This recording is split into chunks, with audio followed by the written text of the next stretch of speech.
Somo la tatu linapatikana katika Injili ya Yohana Mtakatifu.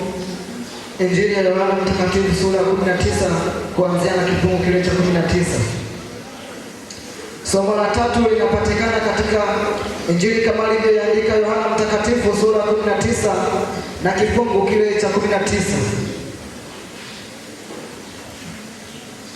Yohana Mtakatifu sura ya 19 ukianzia na ile aya ya 19. Kwa msaada wa Bwana nitasoma.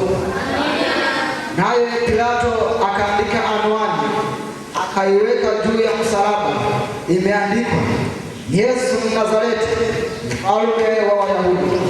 Basi anwani hiyo waisoma wengi katika Wayahudi, maana mahali pale aliposulubiwa Yesu palikuwa karibu na mji. Nayo iliandikwa kwa Kiebrania na Kirumi na Kiyunani.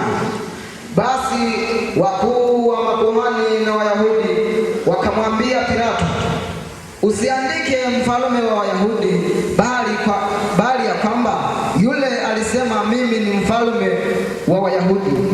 Pilato akajibu, nilivyoandika nimeandika, ndilo neno la Bwana.